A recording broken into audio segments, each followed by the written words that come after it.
Bueno, pues después de hablar acerca de las listas y todo eso, a pesar de que me quedan operaciones por hablar de listas, por ir variando un poco voy a hablaros acerca de otro tipo de estructuras que tenemos en la API de colecciones y en este caso os voy a hablar acerca de los sets.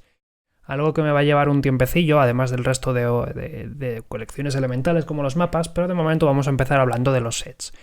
Puede que a alguno le suenen los sets si ya ha trabajado con ellos en otros lenguajes de programación o si ha trabajado con ellos en matemáticas, donde comparte bastante su funcionamiento. La idea detrás de un set, o de un conjunto como lo llamaríamos en español, es tener una serie de elementos agrupados en una colección de forma que no se repitan, ¿vale? Es decir, una estructura en la cual no podemos tener elementos duplicados. ¿Cómo se crea un set? Es bastante sencillo. Por ejemplo, yo puedo crear un set utilizando el constructor directamente de set o la operación set, ¿vale? Puede estar vacío, nada se lo impide, pero también puede tener cosas como por ejemplo 1, 2, 3 y 4, y en ese caso pues tiene estos elementos del 1 al 4.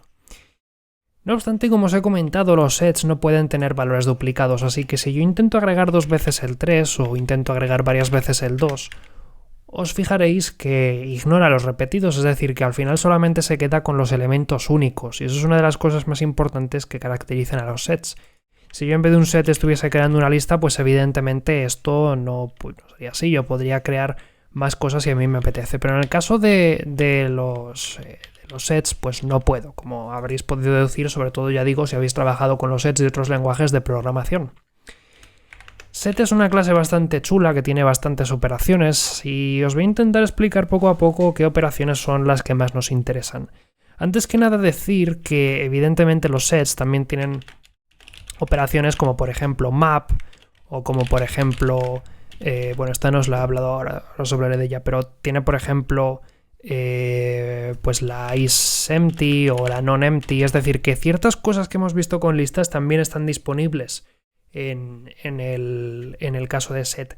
Sin embargo, hay una operación que en el caso de set es distinta y es la apply, o como ya os conté anteriormente, aquella que ocurre cuando le pasamos directamente a algo como parámetro. Y es que en el caso de los sets, la operación apply, o lo mismo que si yo le digo set2 o set1, set lo que sea, lo que va a hacer realmente es llamar a la operación contains, ¿vale? Es lo mismo, es sinónimo, apply contains en el caso de un set, que básicamente es una función que nos devuelve verdadero o falso según si un elemento se encuentra o no dentro del conjunto. Por ejemplo, yo tengo mi conjunto 1, 2, 3 y le pregunto si el set contiene el elemento 3. Pues ¿qué me va a decir? Que sí. Si mi set contiene el elemento 4, ¿qué me va a decir? Que no. Esto es omitible, ¿vale? Este punto, ahora que me fijo, y este paréntesis también. Y funciona. Pero el caso es que si yo digo set de 3 o digo set de 4, el funcionamiento de apply en el caso de un set va a ser el mismo que el de contains, así que me va a devolver verdadero o falso según si el elemento que yo le indique forma o no parte de mi set, ¿vale? Esa es una de las cuestiones que hay que tener en cuenta, que aquí cambia la cosa. Más cosas que podemos hacer con los sets. Llama la atención la cantidad de funciones que tenemos para trabajar con inserciones, para trabajar con quitar elementos, ¿vale? Por ejemplo, yo puedo llamar a la operación más para agregar un elemento a un set. Y en este caso lo que me va a hacer si yo simplemente llamo a la operación más es devolverme un nuevo set, es importante, ¿vale? Un nuevo set, no se cambia el set original, que contiene el elemento insertado, si es posible. Claro, por ejemplo, si yo hago set más 4, pues me devuelve mi set con el 4 metido al final. O por ejemplo, si yo hago set más 3, pues me va a devolver el mismo set porque no puede insertar duplicados. Pero en este caso es importante tener en cuenta que no se modifica el set original porque es inmutable. Yo os hablé de que cuando trabajamos con conjuntos, por defecto, y cuando trabajamos con colecciones, por defecto son inmutables salvo que las creemos mutables explícitamente. Luego crearé un par de sets mutables para que veáis qué diferencia hay. Y en el caso de la operación para insertar, pues realmente más que insertar, el nombre correcto vendría a ser pues concatenar o agregar al final, pero de alguna forma nos devuelve otro conjunto distinto. También podemos utilizar la operación concatenar propiamente dicho, la doble más, que nos permite proporcionarle otro set y que nos devuelve un set que concatena ambos sets, es decir, que nos coloca el 1, 2, 3, 4, 5, 6. Os daréis cuenta que no están organizados. Un set no tiene por qué estar organizado salvo que sea un sorted set. Y como veis, el set original sigue sin tocarse.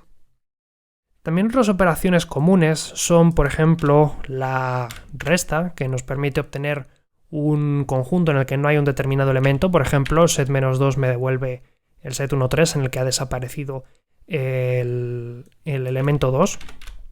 O set-menos nos permite pues directamente hacer una diferencia de conjuntos, eliminando de este modo varios elementos que le digamos. ¿Vale? Sin embargo, en este caso, tener en cuenta que si yo te digo, por ejemplo, que me elimines un elemento que no pertenece al set, no me lo va a devolver, ¿vale? Es decir, la diferencia me la hace pues quitando simplemente del set original aquellos elementos que haya en el otro set que sí que estén en el otro. También tenemos dentro de un set operaciones propiamente dichas que trabajan con conjuntos, como por ejemplo la unión, la intersección, la diferencia y todo eso. Por ejemplo, yo puedo hacer set intersects set 3, 4 y esto me devolverá, intersect 3, 4 y eso me devolverá aquellos elementos que formen parte de ambos sets.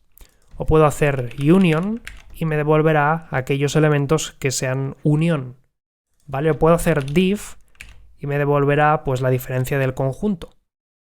Y esto se corresponde, por ejemplo, con el resto de operaciones que habíamos visto, pero también con otros operadores más cómodos. Por ejemplo, el operador ampersand, que es el mismo que el intersección, de modo que nosotros podemos hacer una intersección de dos conjuntos simplemente con el operador ampersand.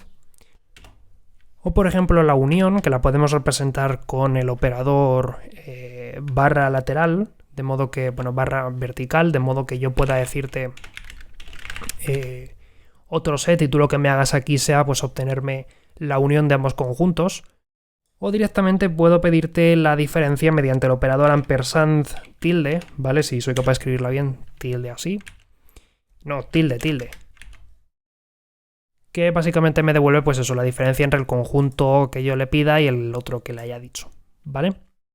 Vamos a ver de qué forma podemos crear colecciones mutables y qué diferencia hay entre las colecciones mutables y las colecciones inmutables.